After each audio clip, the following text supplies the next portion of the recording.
verdade, é parte do Seminário Novos, Velhos Saberes. Então, em copromoção com o Projeto Inomep Pronex, com os programas de pós-graduação em Ecologia e Monitoramento, Ensino, Filosofia e História das Ciências. Então, teoricamente, quem deveria estar aqui apresentando o SAM, como também deveria ter apresentado a Frederica, seria o professor Eduardo Mendes, mas ele fez uma cirurgia e está acamado em casa. Então, eu vou fazer as vezes de Eduardo Mendes. Hoje eu vou assinar meu nome pequenininho e então é um prazer que recebemos o professor Samuel Scheiner, a terceira vez dele aqui conosco em Salvador, a quinta vez no Brasil. Tem vindo desde 2011 colaborar com a gente no projeto Inomep Pronex e pelos próximos 5 anos continuará vindo, então temos muitas oportunidades de ouvir o Santo, mas nunca esgotaremos nosso interesse, que Santo sempre tem coisas novas para nos dizer. Então hoje você vai nos falar sobre conceitos e métricas de diversidade. So, son, I spoke a lot of things in Portuguese just to say how thankful we are that you are here, and that's your third time here, and continue to go on coming. And so, please. Okay. Good morning. Couple of things. First of all, if I suddenly run out of here, I ate something yesterday apparently that's not disagreeing with me, so it's not that I don't like you, but hopefully my stomach is finally settled down. And the other thing is that I put this talk together before I arrived, and unfortunately I don't have a laptop, so I couldn't edit it, and we've had a lot of discussion over the last couple of days about functional diversity, and so I'm getting to that near the end. If I had a chance to incorporate some of what we've been discussing, I would have made some edits. So there'll be I'll be adding some material just as we get to that. So the project here, Pronex, one of the central themes has been studying diversity and its ecological consequences and the epistemological roots and so forth. So I'll talk a bit about that from the perspective of an empirical scientist. So I come at this from the point of view of somebody who started out as a plant evolutionary ecologist doing a lot of plant community ecology work.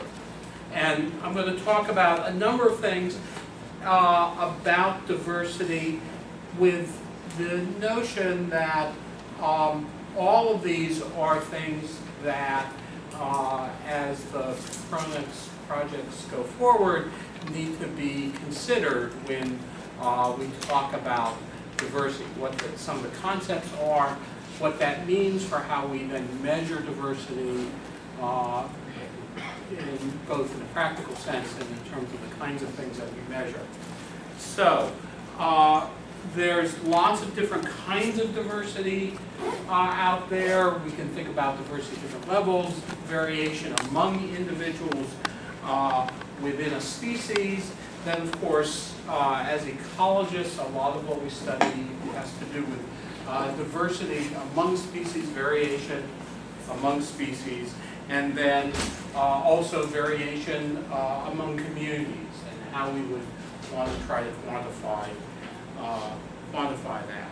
And so what I'll talk about today, first a bit on concepts, different classes of diversity, scale and what that means, and then how that all funnels into how we measure one of those classes of diversity, and then segue into more recent work on various metrics of diversity, and in particular into functional diversity, which we've talked about a lot over the last couple of days. So there, we can divide up the concept of diversity in many different ways. So one way is by the type of variation, and where we can specify 3 different classes: inventory diversity, which is the abundance, or if we're talking about abundance, of named objects in a unit or set of units. So that's often, for example, species richness is a prototypical kind of inventory diversity. And then if we've got more than one set of objects, then we've got differentiation diversity, how that diversity varies among various units. And then a third, which tends not to be considered very much, but pattern diversity, where we're talking about variation in the arrangement of those groups, either in some physical or in some mathematical space.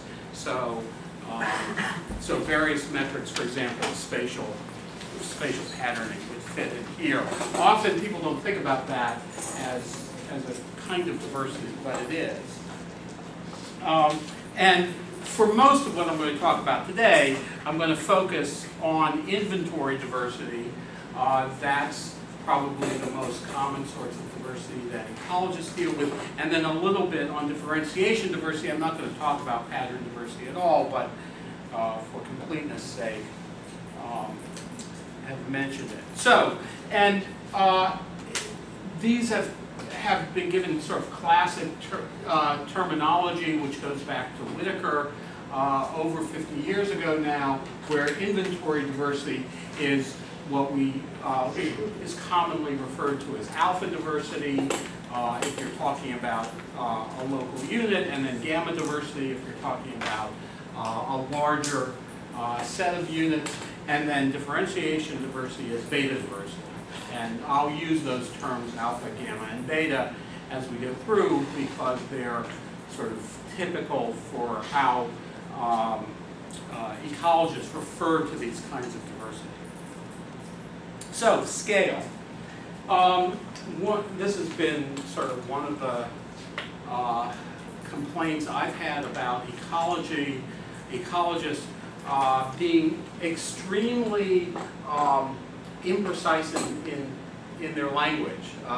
Federico said she's teaching a course on philosophy of language right now. So this is an interesting example where ecologists throw around the word scale all the time, right? We have variation in scale in our study without ever actually specifying or mentioning the fact that scale has a variety of different components. And you should actually, rather than just say there's variation in scale, there's variation in this component. And so the typical components that we think about are extent, the space within which our samples exist, either in space or time, and grain. So grain and extent are probably the 2 most common terms that people think about when they think about scale.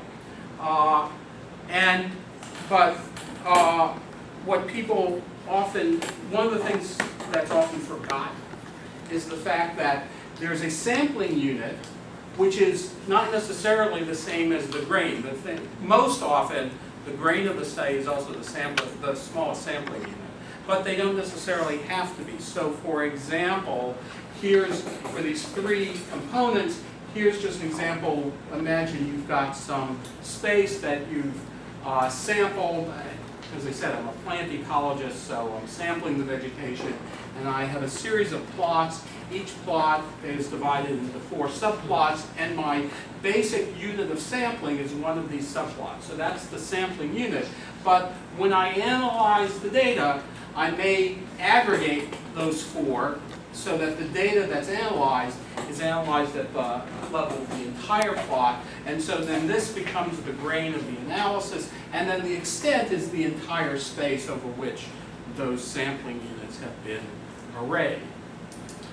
Now, where this becomes important is the fact that there's yet another component, which very often is not recognized, which I've termed focus, which are the dimensions of aggregation over which you aggregate those grains when you're doing your analysis. And in particular, let me take a little sidetrack here. So let's talk about sampling. And clearly sampling matters for how we're going to study things, so you can sample in a lot of different ways. Here's just two examples for spatial sampling where plots could be contiguous or not contiguous. They don't have to be regular, it's just easier to draw them that way. But clearly, although the sampling area, these two are identical to each other, so the same total number of plots, the extent here is going to be larger than the extent there. So the amount of ecological space, environmental space, that you may be sampling is going to be different between here and here. So, which means that depending upon, for example, the processes that you're interested in studying, they may happen differently over this amount of this extent versus that extent. And so we need to keep in mind that there's a sampling pattern. And this is just one example, obviously. There's lots of different ways that sampling pattern matters. And one common question that we ask is, we want to estimate, for example, the total number of species that may exist in some space that we've subsampled, so we haven't sampled the entire space. And we do that through something called a species area curve, in which we simply plot number of species over the area sampled. And the way that's done is, and I'll show you an example, but we take that area that we sampled before, and we may, so this would be the mean number of species in all the individual plots. This would be the mean number of species in all pairs of plots, all possible pairs of plots. So area size 2, size 3, 4, 5, and so forth, up until whatever your maximum size is. And these curves have interesting properties that I think ecologists still have to work out, telling us something about species richness and processes. Certainly you can use these to estimate, either estimate species richness at some unmeasured grain or extrapolate out beyond. But the important thing is what's happening here as you aggregate your data. This is actually changing the focus. So the focus of the data here are different from the focus of the data here. So it's a species area curve is a manipulation of focus. Until we point this out, I don't think many people recognize that that's what you're doing. That the scale of aggregation actually matters, and that you need to take that into account. So just to give you some sense of why that matters, it matters because of the way in which you aggregate. So here are two different ways you could do that. You could aggregate in some sort of a spatially explicit manner. So remember what I said is you start out on that curve, the mean for each of the individual plots, the mean for 2 plots, the mean for 3 plots, and 4. If you're doing that in a spatially explicit manner, you'll have 4 plots that are all adjacent to each other. You do this, depending upon the sample size, you either do this as some sort of random subsample, or you do all possible combinations. Depends how many plots you have and how fast your computer is. But you do that, and that's what then gives you the mean, in this case, for all 4. And if you do that, and you build a species area curve using that spatially explicit aggregation, what the curve is measuring is that alpha diversity, that local, that's the mean richness at local scales as the areas scale up. So it's, each point is then the mean richness for a specified grain. The other way you can do it, though, is you could do it in a non-spatially explicit way. And in this case, rather than having all four individual plots aggregated when they're next to each other, you just aggregate at sort of random, right? You pick 4 at random, you measure the mean, and you keep going. In this case, then, what you're measuring, then what that species area curve measures is gamma diversity, right? And so it's the mean richness for some specified extent.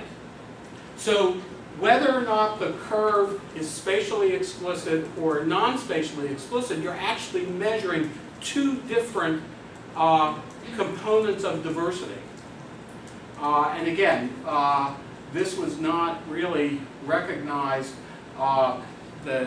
This insight actually goes, there's a woman in Finland, Hanna Tumisto, and she's the one that pointed this out, that these two different ways of aggregating the data then give you two different patterns. Now, there hasn't actually been much work done since her paper in actually doing comparisons with the same data aggregated in two different ways to see what that might tell us about ecological processes. But clearly, since one is dealing with gamma diversity, one is dealing with alpha, and there are evolutionary ecological theories which deal with the relationship between gamma and alpha diversity, we would think, we would hope, that there's some information in comparing those two kinds of curves. But I would say that's pretty much an open sort of question. So what I've talked about here are various concepts of diversity that then affect how we measure diversity. That if we're going to measure diversity, we have to recognize that diversity consists of different classes, different types of things, that scale has very different components to it, and then how we manipulate that scale in our analysis will matter. Sampling can be done in a variety of different ways. And then that spatial pattern of sampling can have an effect on what we actually measure. The analyses can be done in various ways. But then there's always, I mean, we can play around with all of that, but then what's the question we're actually asking, right? So why do we need to pay attention to this? What's the ecology here? So, and I think that's sort of where what I've been talking about goes back now to the projects that are under discussion, and as you plan them, the idea is that you should be taking into account these various issues and think about then how all of that feeds back to the ecological process that you're trying to study. So, yeah, ecologists are notorious for spending decades arguing over methodologies and not necessarily then asking themselves, so what are these methods supposed to really be for? So, now I'm going to talk about some specific, one specific way of looking at diversity, which then the point is to be able to unite various different kinds of diversity, abundance, phylogenetics, and function. So we have these various aspects of diversity. So abundance, numbers of individuals. This is the kind of information that goes back to the origins of ecology. The species area curve, for example, was invented in the 1920s. It goes back to the roots of modern ecology. And in all cases, you're talking about numbers of individuals, abundance over some area. But then we also have phylogeny, and this is something which ecologists have been paying attention to now for about the last 15 years or so. That is their divergence, their evolutionary divergence, and whether or not that, how that affects how communities are assembled, how that might affect the function, ecosystem functions in communities, and in particular, what that matters for conservation, right? So when we say we want to conserve diversity, one of the things we're talking about is we want to conserve phylogenetic diversity, so it's not just the number of species, but also how they might be related. So if you can conserve two different species, and in one case they're both members of the same genus, and in the other case they're members of different families, you might say, well, I would prefer the second option of conserving individuals from different families because that captures more phylogenetic diversity. But if we're going to do that, then we need to have measures of this. And then we get to function, and we've spent a lot of time over the last several days talking about what function means. And in this case, I'm referring to it in terms of their distinctiveness in their ecological roles within communities. So, the central question is then, if we recognize that there are these different components of diversity, how do they compare within and across communities? So we want to know how those various things compare to each other. There's a practical aspect of that because it's often easiest to measure abundance, taxonomic diversity. Phylogenetic information is becoming much more common, but still a little harder to get at, and functional diversity is the hardest. And so if we had some sense of how these things co-vary, if we're again, going back to management and conservation purposes, we might then be able to say something about, well, if we can use, for example, taxonomic diversity as a proxy for these other things. And you hear those kinds of claims. But if we're going to do that, if we want to compare these things, then they have to be comparable, which means that these components then have to be measured in similar units. And so that was the issue that was motivating me in what I'm about to present in terms of a way of taking these three different components and putting them into the same units. And just sort of a little history here, I'd gotten that question had come up based on another manuscript I'd worked on a couple of years ago, which quoted a paper from now, I guess it's about 5 years old, which was trying to combine abundance and phylogenetic information. And I looked at that and I said, well, I don't like the approach that they're using. And so when I was here, almost now 3 years ago, the first time I was here, I had been mulling over that problem in my head, trying to figure out a way to combine abundance and phylogenetic information. And I heard a talk by you about functional diversity, and I said, aha.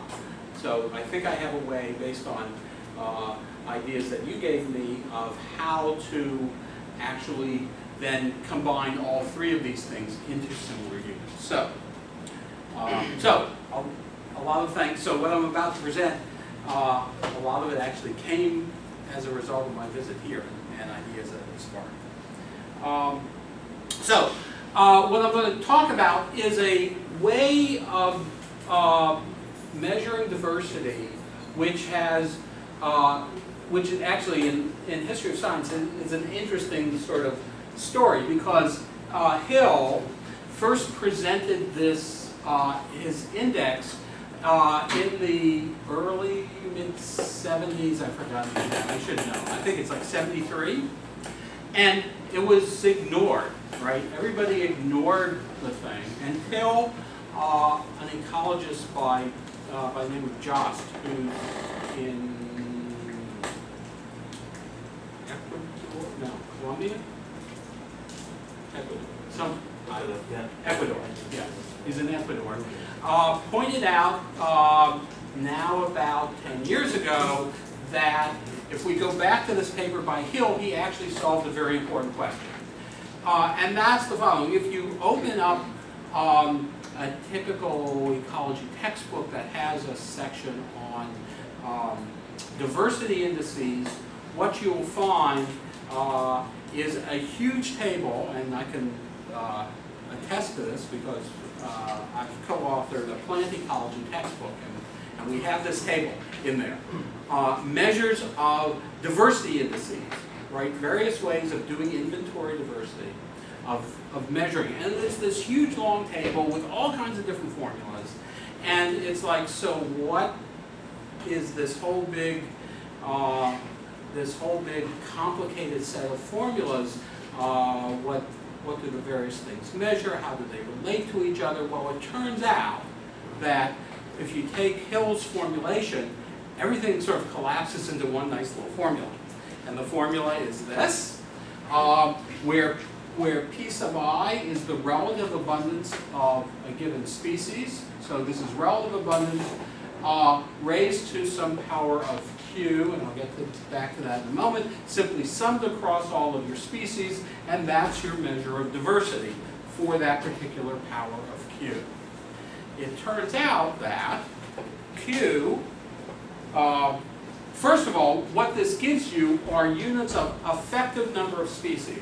So what it is if you would take that set of abundances, and you would, and if the community was composed of an equal of, if all the species in the community had exactly the same abundance, the same number of individuals, that's then the effective number of species in a community. And I'll show you an example in a moment of what I mean by that. But what it is, it then scales scales as a function of Q. So if Q is 0, then this just reduces to species richness. If Q is equal to 1, it's equal to the exponential version of the Shannon-Wiener index. Obviously, you take it as a limit because it's technically it's undefined, but you do it at the limit of the log value here. But 1 is then the Shannon-Wiener index, and 2 is the inverse of the Simpson index. So, and you can go on from there to a bunch of other different indices that have been proposed, and it turns out that everything actually just reduces down to this formula and a function of Q. So we now have this scaling component, and what this means is that as Q increases from 0 to 2, and you can go beyond that, but it turns out there's nothing much interesting happens beyond 2. That what's happening, it's the relative weighting of common and rare species. So with species richness, obviously all species are weighted the same regardless of their abundance. With Q equal 1, you're weighting common species sort of most heavily, and then with 2, then you're heavily weighting the common species. So as Q increases, you weight common species more heavily. And again, this is a very nice unification of all of these different metrics. So just to point out that you can then partition that diversity metric in some very nice ways. So, for example, diversity turns out to be simply richness times the evenness of the species in your community. Where evenness is the distribution of relative abundance. And let's just look at a very simple example. So here are 3 different communities. In the first community here, you have 4 species, each one represented by exactly 3 individuals. So you have evenness is 1. You have exactly the same number, the same abundances everywhere. And so for Q of 2, then diversity is always going to be exactly equal to species richness when evenness is equal to 1. In the second community here, so again, 12 individuals, but now this little grass plant is the most common, and the other 3 species are less common. In this case now evenness drops from where evenness is equal here down to 0.5, and now diversity drops from 4 down to about 2. And so in this case, what this is saying is that this community has the equivalent of 2 species if they were equally abundant in terms of its diversity. So this is the effective number of species in this community for Q of 2. Then the other thing to point out is, in this case, we only have 8 individuals rather than 12, but again, all the species are exactly the same in number. They have the same evenness. So again, diversity is 4, and just pointing out that diversity itself is independent of the actual abundance. So you can have variability in diversity, which is different from the variation in the total number of individuals that are in that community. And I point that out because we'll come back to that in a moment when we start to compare, when we look at phylogenetic and functional diversity. So this approach makes abundance independent of diversity. So I mentioned scale before, that we have these various components, extent, grain, and so forth.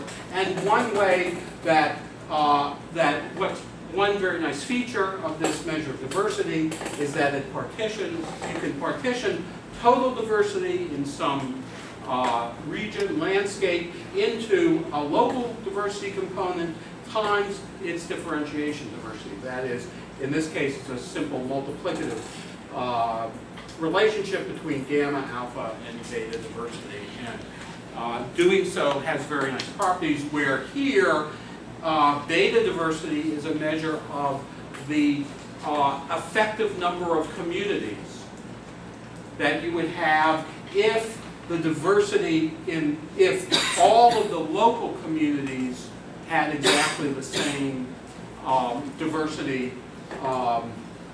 had exactly the same patterns of abundance for local diversity. So you can partition total diversity into effective number of species at the local level, and then the effective number of communities. So phylogenetic diversity. So that's all sort of background. That was what Hill had presented 40 years ago, and then was ignored until Jost sort of resurrected his paper and pointed out all these nice properties among a bunch of other stuff. So then, the next step was to take this and try to take what ecologists have become interested in over the last 15 years, which are these other 2 components, phylogenetic diversity and functional diversity. So here's one way that we can then take that same approach, but using it for phylogenetic information. So here's a phylogeny. We have 4 species, and it's an evolutionary tree, so a set of branch points, speciation events, where any given branch is some measure. It can either be evolutionary time, it can be amount of evolutionary change, base changes, whatever your measure of divergence is. And if we do that, then we can define a set of parameters where L sub j is the length, the divergence of a given branch. We have the number of species that then share that branch, so there's 1 on this branch, but if we were talking about this branch has 3 species that are on it. We can then partition, so this branch gets split between, the amount of divergence gets split between the 3 species here. And then the divergence for a given species then is then the sum of the branches that go to that species weighted by the fact that you're partitioning, so this, it gets 1/3 of this branch, for example. Each of these species get 1/3 of that because they share that branch. And then if you sum up those values for a given species, so for example, for species 1, it gets 1 unit here, it gets, well, each of these branches are 2 units long, just for argument's sake, so it's 2 units here, 2 divided by 2, since it shares 2 there, 2 divided by 3, 2 divided by 4, and so forth. So its divergence is 4.17, so that's then the equivalent, that divergence is then the equivalent to, if we were talking about abundance, the abundance of that species. So what we've done is we have a measure of divergence of each of those species, and then the total divergence of all the species then just sums all that up. And from that, we can then get a proportional divergence for each species. So this is the same thing as when we were talking about abundance. Those P sub I values, the proportional abundance of each species. Now we're talking about the proportional divergence. And so we can take that and we can just substitute then that proportional divergence into that same formula that we were using for abundance. But now we have this relative divergence of species, and now we have a measure of the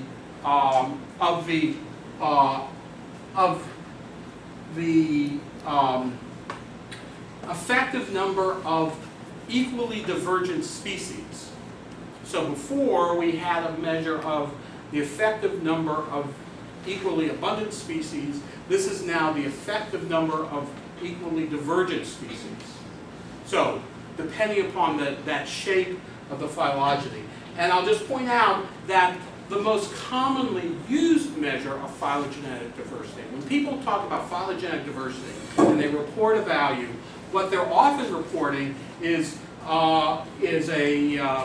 something that Dan Fouth put forward about 20 years ago.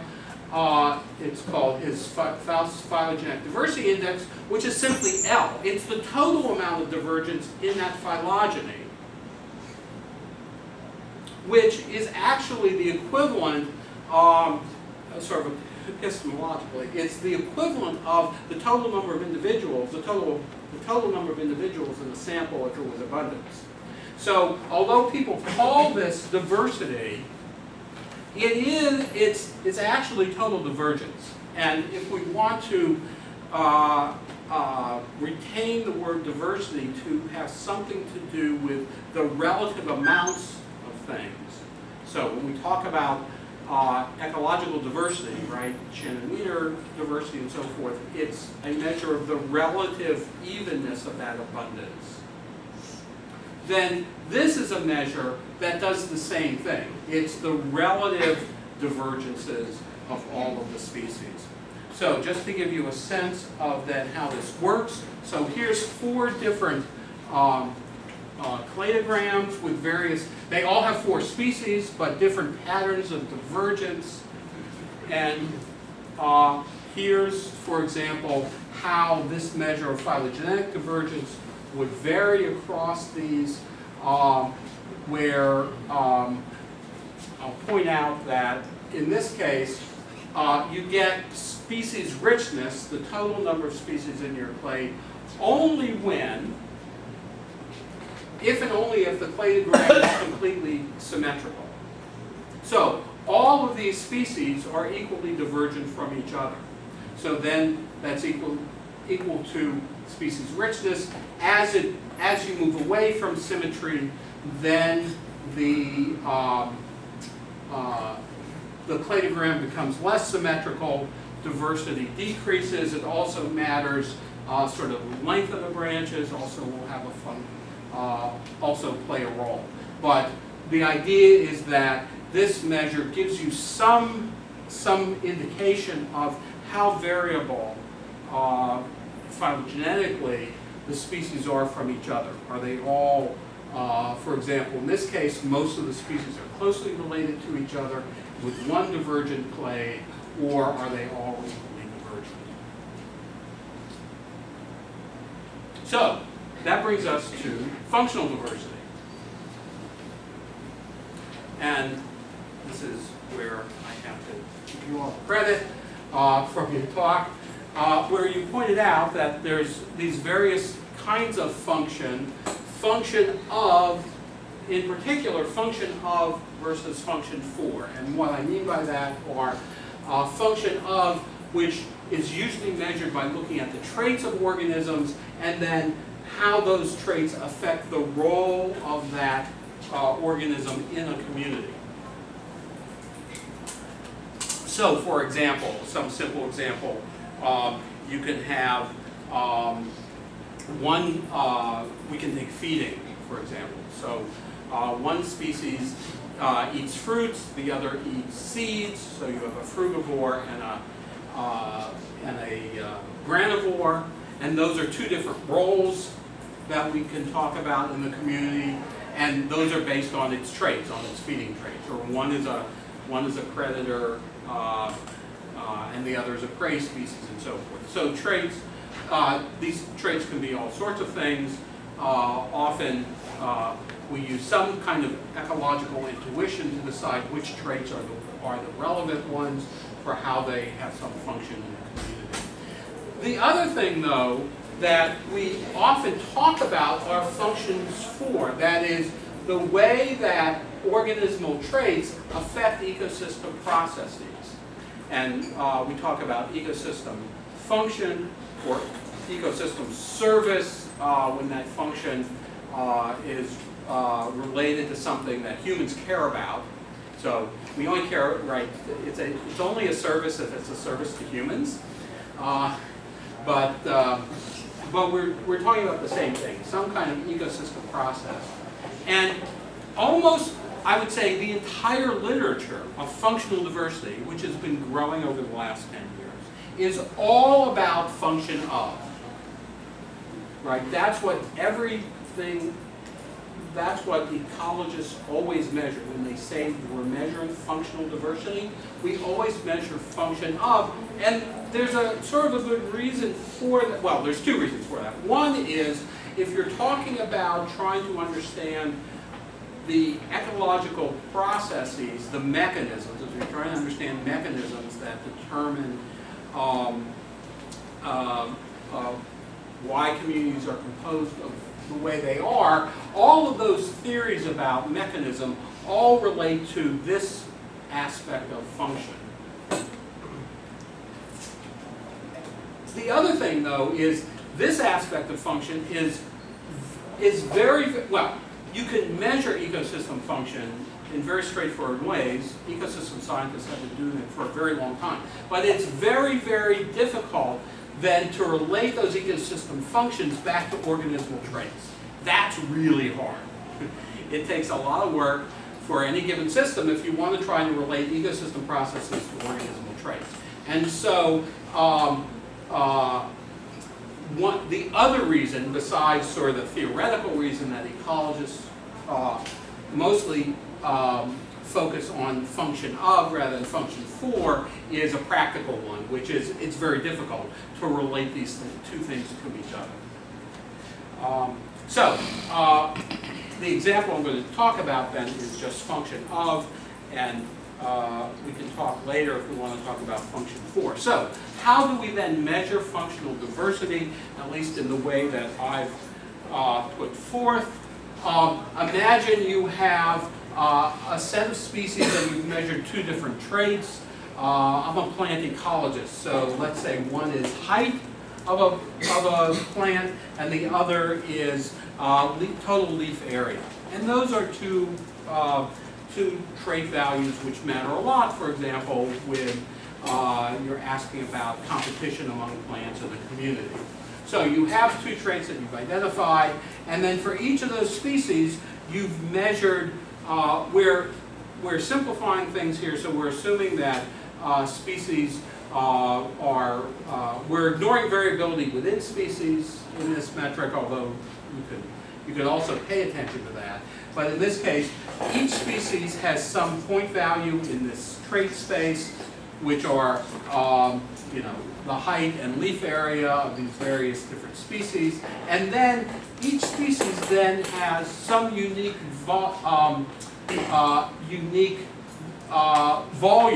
if this was more than two dimensions, some unique volume, which is sort of the minimal area that it contains. So what we do is we've got some value for each trait, for each species, and then we can measure the smallest distance between each species and all other species, right? So the minimum distance between any two different species, if we take, and then we can take half of that value, and so that then defines a functional volume of a given species. So this species has some unique ecological space that it occupies in this, right? So it occupies this space, it occupies that space, it occupies that space. That's unique to it. So the idea is that in this case, what we're interested in, when we're interested in functional diversity, and I'll say that this is, turns out this is not necessarily the best way to do it, but what is it that makes each species distinctive from every other species in its ecology? And then we can take, again, we take those volumes, we add them up across all the species, and then we have some sort of proportional functional volume. So how much of the total ecological space is unique to each of those species, and then that gives us our formula.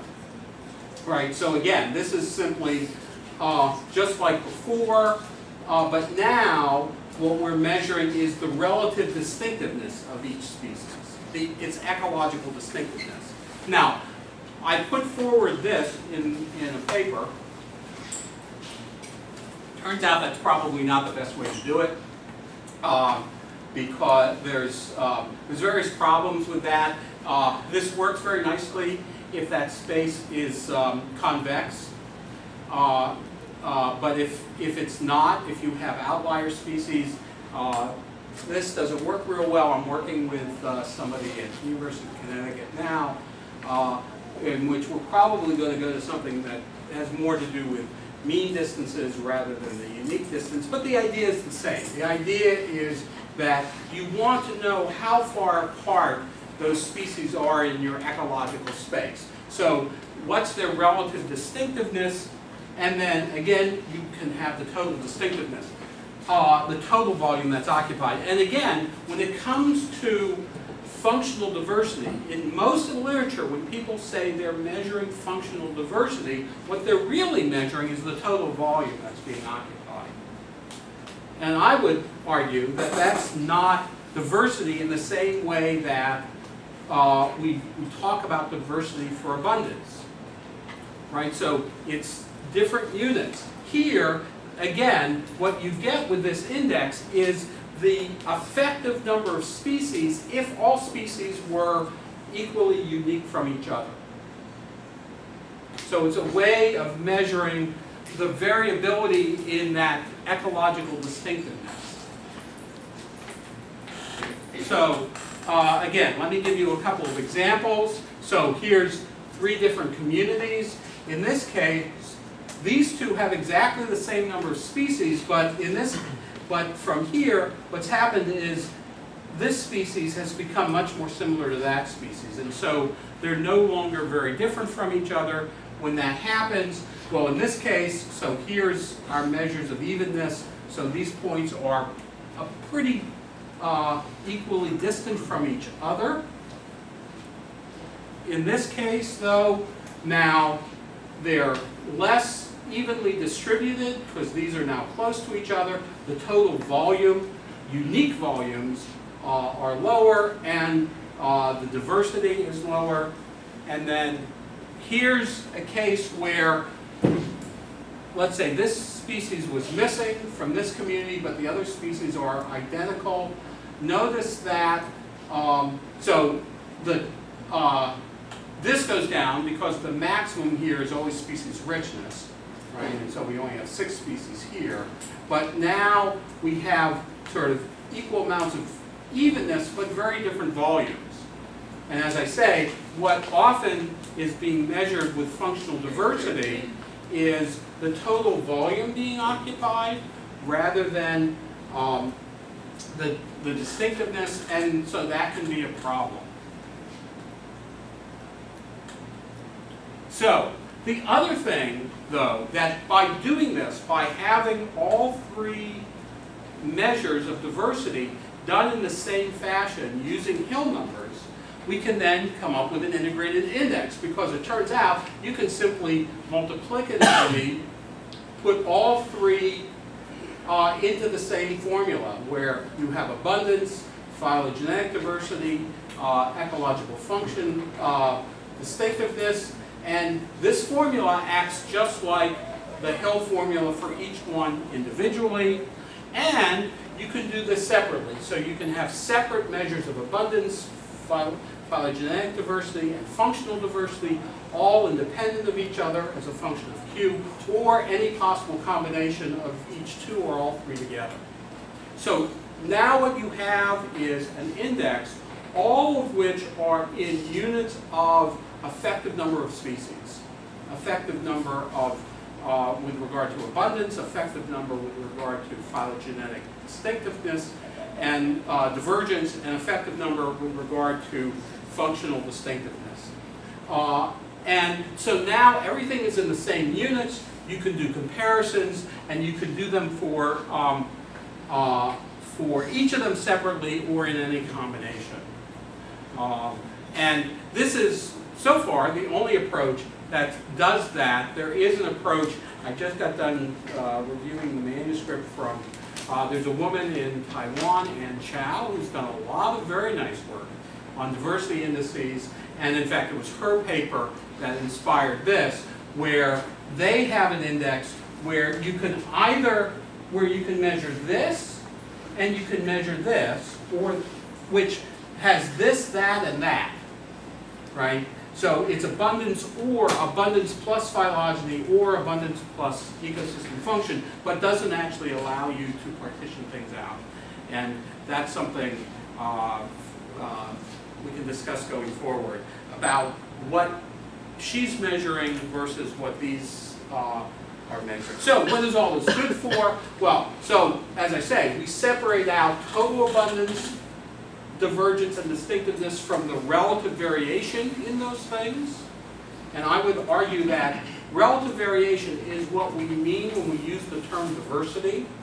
I think there's a problem with the use of the term diversity for some of these other concepts, so this gets into some of what you're trying to do with these within your project in terms of clarifying terminologies. All of these are measured in the same units, effective number of species. They can all be, I did talk about that, but just as you can decompose abundance into various components, you can do the same thing here between evenness and richness and between alpha, beta, and gamma diversities. They all have the same properties. Then you can now compare these components within a community or then across communities. So that leaves us several open questions, and this is where I would have done more if I could, based on, in particular, based on what we've been talking about. But so, what's the relationship between my proposed measure and these other measures of functional diversity that are out there in the community? How do these things actually relate to each other then in natural systems? There are some data now out there on these kinds of things, but not very much. I think there's a lot of data out there that hasn't been analyzed with all three of these components in mind. Then, most importantly then, how do these metrics relate back to ecological processes? Because ultimately, that's what we want to understand. We want to understand mechanism, and so we want to know how our metrics, what our metrics tell us about those mechanisms. And what are the best measures for conservation purposes, right? So there's a whole lot of language out there about the preservation of ecosystem function and the preservation of ecosystem services and diversity. But as I say, that's very, very difficult to measure. So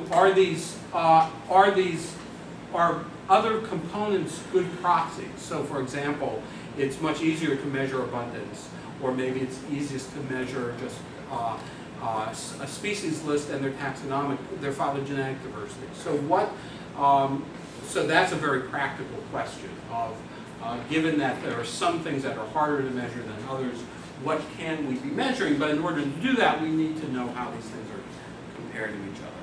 So that's it. All of this stuff is in two different papers. The first part of the talk is from a paper I did for Frontiers of Biogeography on terminology in ecology, and then this integrated metric was in that paper from Oikos from a couple of years ago.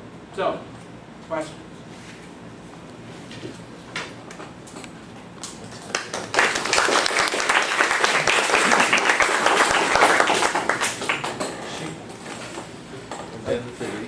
I really enjoyed the talk. It was really nice, and I think that now I clearly understood some points that I hadn't read in the papers. But one thing that worries me a bit is always about function, and because I guess that the first and the second bit is pretty well, much ahead and conceptually that function.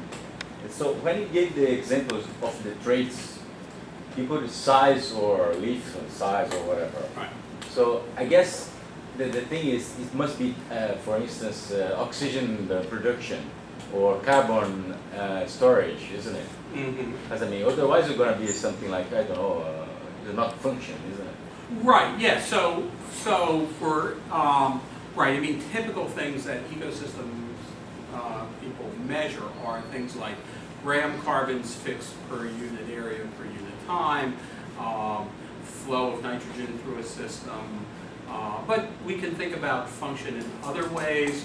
For example, in Ondina's project, where we're interested in pollination as an ecosystem service, then the ultimate measure would be, for example, fruit production per unit area per unit time. So the endpoint measure then depends on what the context is that you're. Again, what's the question that you're interested in? But the idea is then to be able to relate it then to organismal traits and other properties of communities. I'm just describing myself, and then Federica, and then Renata, and then... So should be me now? Yes. Thank you. So that was accessible also to a non-biologist. So Good. Thank you. Can you put up the slide where you had the two function of, function for in functional diversity? Yeah. Oops. That was a difficult question. Well.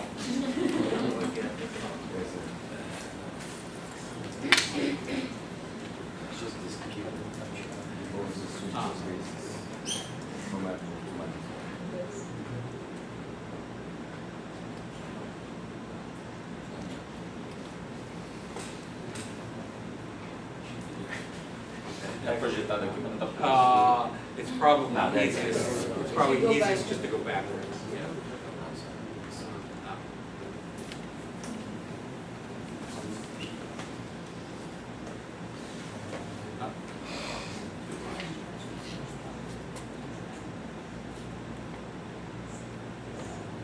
This. Yes. Yeah, okay. So I guess I'm asking this question also to ask a question to Marianne and to Deborah, since we were trying to understand how we should integrate the mechanism talk.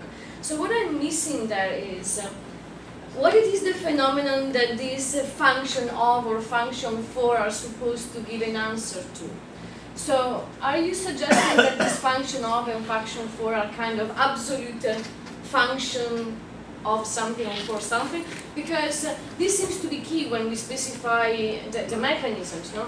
To say, first of all, what it is that we are interested in, and then say why we are looking at this function of, or function for, etc. So, well, do you want to tackle this?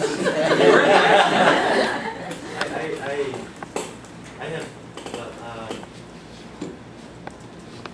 in my thesis, I used the function of, I made a different distinction, function in and function of. Okay. Function in ecosystems to talk about the dynamics, and it is used in an ambiguous way. That's ecosystem function. Ecosystem function is in an ambiguous way in the literature.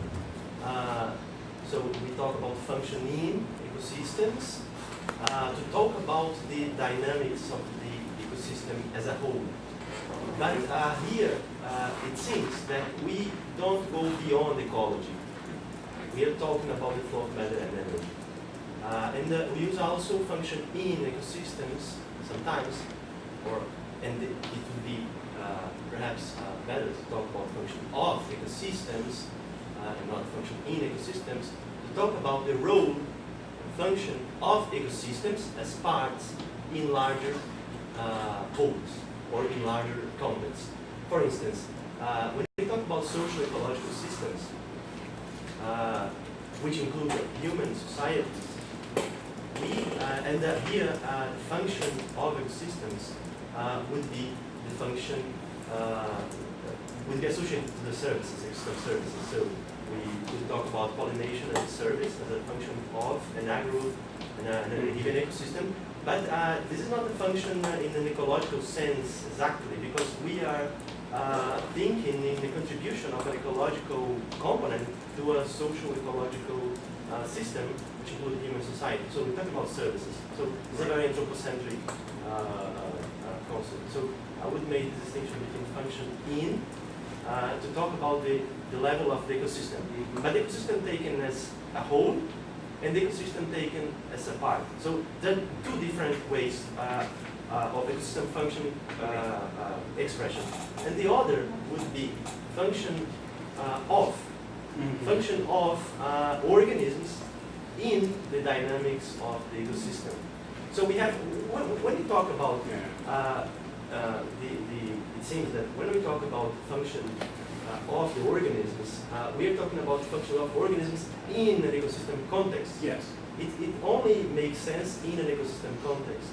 So yes. As we have proposed, the function of the items of biodiversity, the effect they have on the maintenance of this cycling of matter and energy in the ecosystem. So it does only make sense in the context of an ecosystem. But this is function, the locus of function, the object of function description is are the organisms, are what we call the items of biodiversity. So I think we... Right, so I think my terminology may be a little bit different. So let me give you an example of what I mean by these two. So function of, in terms of the role in a community. So you have, for simplistic sake, if you look at the teeth of mammals as your trait, then some mammals have teeth that are make them very good at eating plants, and others have teeth that make them very good at eating other animals, right? Make them carnivores. And so you can talk about tooth traits as different functions relating then to the role that they play in the community as an herbivore versus a carnivore. Where here, what you're talking about, what I meant by function 4 is if you pick a particular ecosystem process that you're, or property that you're interested in. Now we're talking about the ecosystem as a whole. So, and however you define that. So, let's say you're typical ecologists might be interested in the total productivity, the total amount of carbon that gets fixed per unit area per unit time. So that's a ecosystem process. Then you can ask how, if you would take if you would do some kind of a regression analysis of trait values for your various organisms against the amount of carbon that's gained, how do different trait values then affect that total amount of carbon gained for the ecosystem as a whole? So it is the same idea of the ecosystem as a whole versus the parts of the ecosystem. But obviously I've used slightly different terminology than you have. Does that answer your question? Yeah, I think probably what I would like to add in that slide is, unless you specify what is the question you are asking, what is the kind of context, Yes. it doesn't make sense to have such distinction, because this will make sense once you say what it is exactly that you are explaining functionally. Yes, exactly. So it is Yes. methodological. It's what always, you are- yes, it's always context dependent. Yes. It's entirely context dependent. Some related to this, I would say that it's necessary to clarify what's the object of functional description. That is to say, what is the kind of thing that has the object function, and the phenomena to which the function of this object of functional description contributes to. And this is a hierarchical distinction. Yeah. Clarify this idea. Right. Yeah, the key distinction is that whole part distinction. Yes. So, Anna? I was wondering, I guess there is a very simple answer to that, but when you show the way you were calculating phylogenetic diversity, you could use a similar way for functional diversity if you use kind of a cluster. Yeah, but the problem with doing that, Okay. yeah, so the oops. I went too far.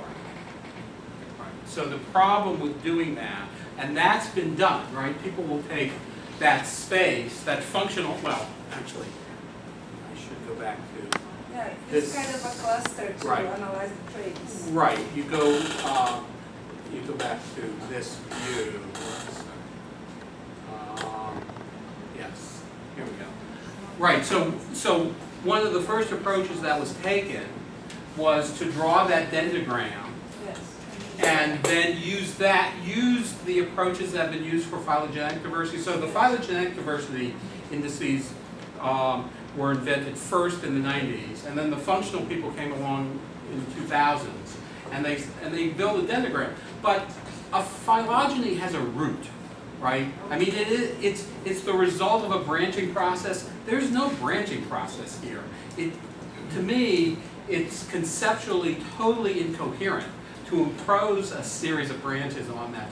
And it turns out that if you try to do that, very, very small changes in position will give you very, very different patterns. Yes. So phylogeny, that is the result of a branching process. We know that, ignoring hybridization and all that. And reticulation. Yeah, we'll ignore reticulation, but there is a branching process there.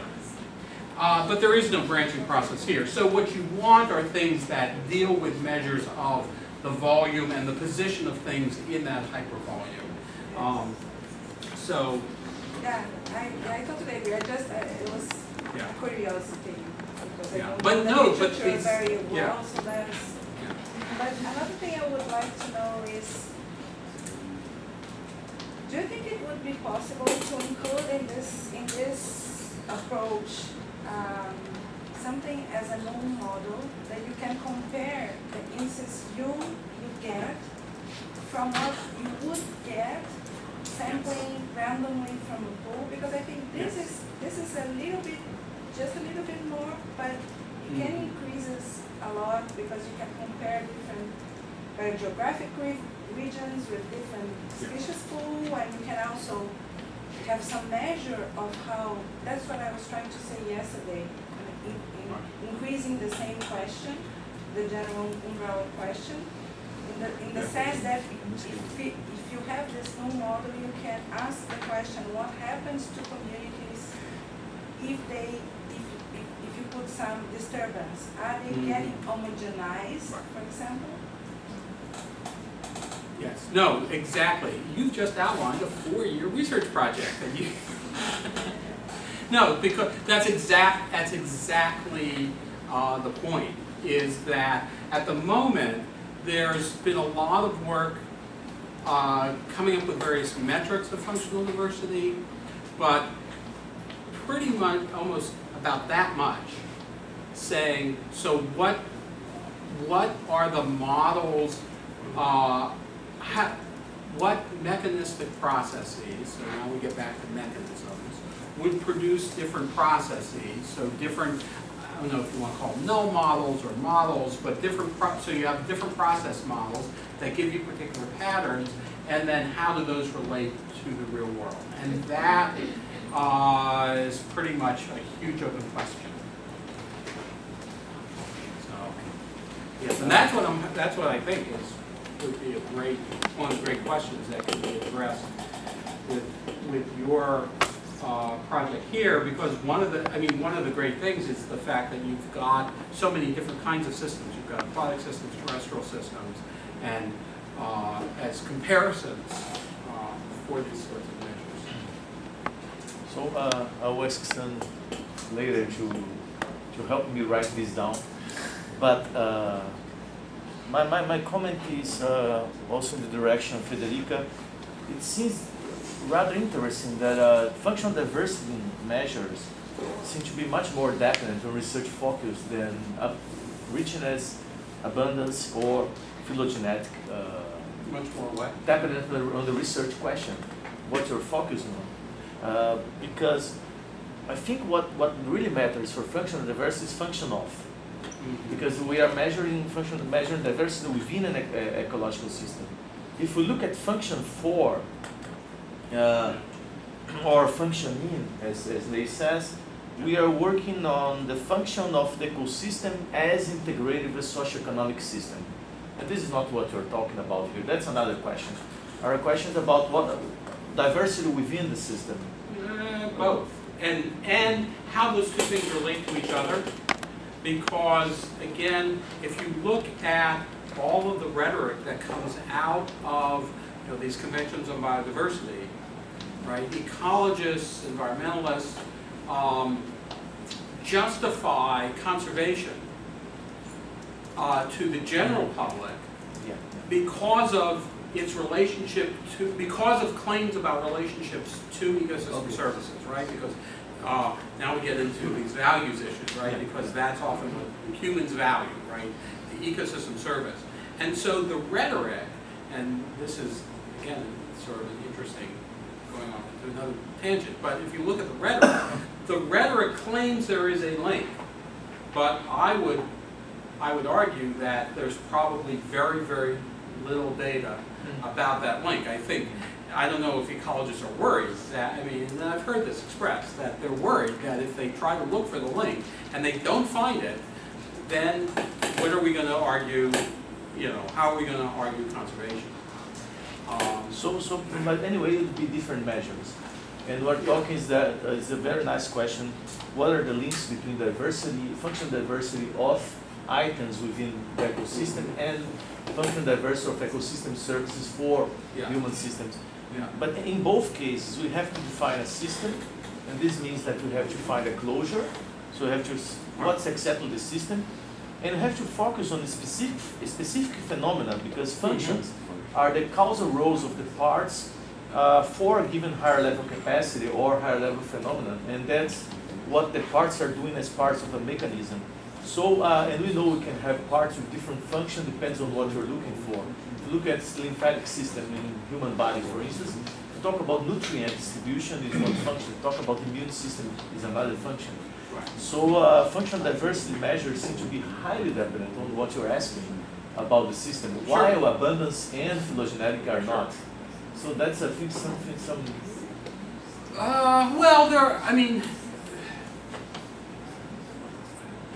Well, if you're talking about the ecosystem service part, yes.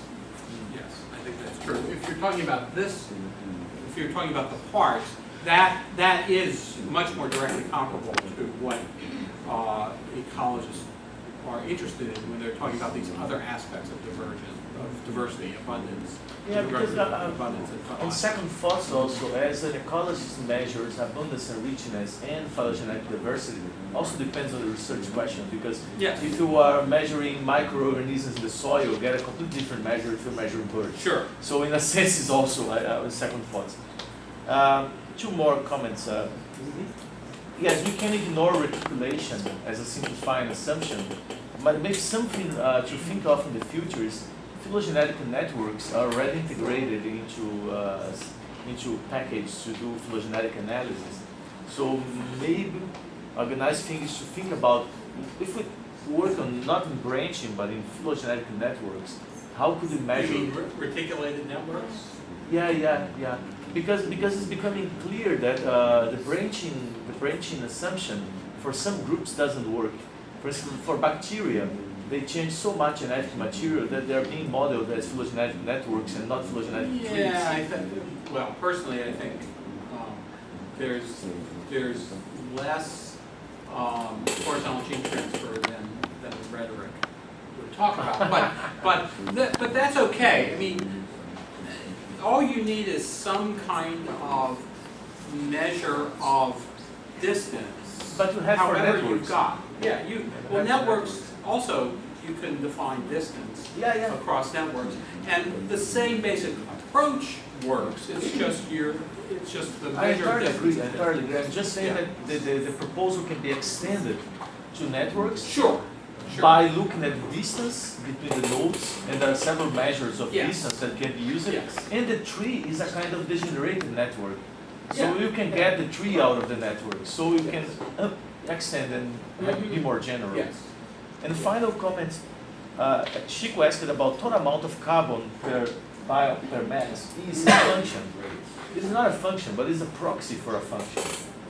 Because what it's measuring, and talking about function in the way that Ney defines, like function is given by the constraining action of the biodiversity items on the process that flow through the system. So photosynthesis is a kind of constraining action on how sun energy is flowing through the system, and is translated into carbon per mass. So I'm just saying that some things we measure that are not, we look at conceptually is not a function. They are usually proxies for functions.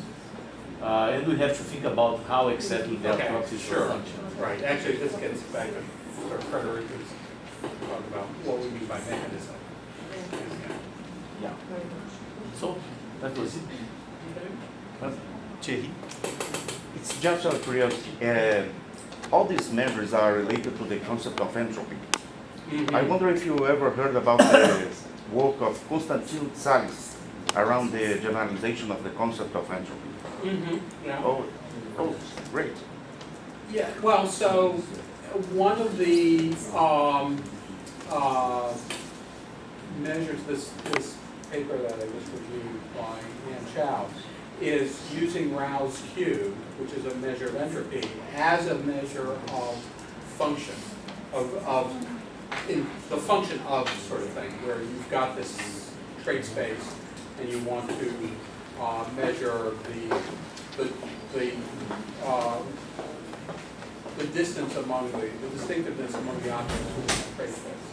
So yes, I mean that is an alternative measure, and as I say, my volume idea, I suspect that's not going to last. It was a nice idea to begin with. It's got some, and it works with some sort of instances, but not others, and so it may be that there's a way of using these entropy measures instead, or mean distance, whatever. So yes, there's a lot of work to be done on what's the right measure for the way species are distributed in that trait space. Absolutely, that's one of the since the functional diversity work is the newest.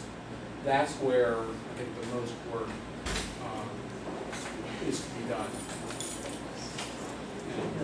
Nate? Thank you very much for the talk. It's very exciting for me. I'd like to talk more. thing that I think is interesting is the difference between functional redundancy and functional complementarity. It seems that in your schema, you were emphasizing more functional complementarity. Yes, that's the problem. Redundant, yeah, my measure of minimum distance breaks down when you have redundant species. So yes, that's one of its problems. And this was discovered because my colleagues in Connecticut were working on BAS, right? So as soon as they confronted it with real data, that problem immediately popped up of that if you have redundant species, the whole thing doesn't work real well. But perhaps this is not always a problem, because I think that there is a kind of trade-off between functional redundancy and functional complementarity, and that this is related in the very basis to the this is I've been thinking very recently, so I don't have it very clear, but I think this problem is related to the extension of the object of functional ascription. That's to say, the kinds of the things to which we ascribe function, they can be of different extensions, different taxonomic extensions. For instance, we can talk about pollinators in a very general way. So we will find a lot of functional redundancy, and we are not emphasizing complementarity. But if we are defining in a more grained way the objects of functional ascription and talk about pollinations by bees, pollinations by bats, and then pollinations inside the bees, pollination by one species of bee, and then we are going to emphasize the complementarity. So it seems that there is a gradient between complementarity and the functional redundancy, and that in the very basis, it is presupposed the issue of what is function and what is the object of functional ascription. That's to say, to which thing we are describing function. I think that perhaps I don't know if this is going to be useful, but perhaps we could try to do something in order to add the idea of functional redundancy. That seems to be if we enlarge the extension of the object of functional ascription. Yes, I mean, I think in general, and this was sort of the point I was making the other day, function and functional diversity are very, very new in ecology in terms of ecologists trying to operationalize those ideas. And there's the people who have been proposing various metrics of functional diversity haven't often thought about what they mean within these sorts of contexts and within the context of process. And that's where I think that there's a lot of really interesting research that can be done over the next several years. Yeah, I mean, I do not claim at all that I've solved these problems. I'm just, this was a first step, one approach to these problems, and a lot more work needs to be done. I mean, just to finish, I think that your choice can be justified. Your choice can be justified, perhaps if you have a good argument. And this has important consequences for conservation, because I think people are treating construction of redundant very, very, very widespread way. But what if they are not redundant and they are complementary? Right. And this has important. Right. That it feeds it. Right. I mean, whether or not my approach works really depends on the trait values that you've measured and how they're distributed among the species in the community. And so I think you're right. For certain kinds of questions, my approach might work, and there may be other ways of measuring that distinctiveness for different questions, as always, right? The metric has to match the question, the process that you're trying to understand.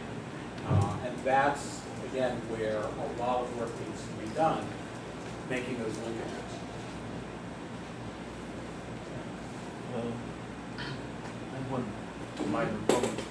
It's about the sphere in ecology, that if we measure the relation between functional diversity within systems and functional function of the ecosystem services thing, we might show that we can lose species.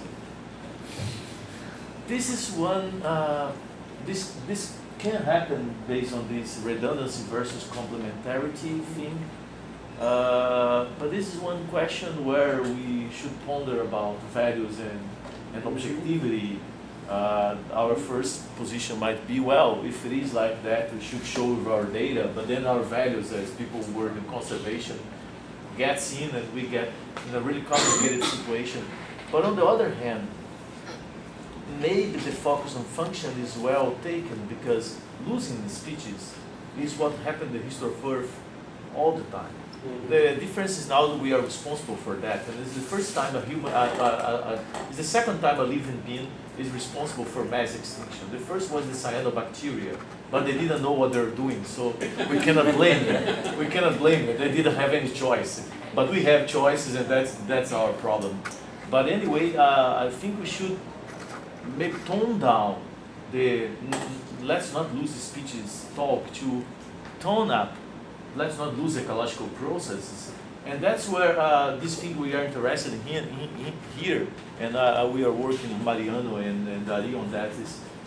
Is these people in geology that made a classification of levels of paleoecological crisis, let's say like that, and they showed that there is an uncoupling between losing species and losing ecological processes. And I think this is very important to raise in ecological literature now. In the permanent extinction, 99% of the species of the marine species were lost, but the ecological process remained in place. But in Ediacara mass extinction was much lower loss of species, but the ecosystem disappeared. So we can lose less species and keep ecological process, and lose less species and lose ecological process, and lose more species and don't lose ecological process. And I think when we focus too much on abundance, richness, that species diversity, we can put our focus on the wrong place, maybe. So we shouldn't be perhaps so afraid of showing that, well, we can lose species. Maybe this is good news. Unless I love birds, I wouldn't like to lose a lot of bird species, but to lose ecological process means that I will not be here to do birding, so it makes no difference at all.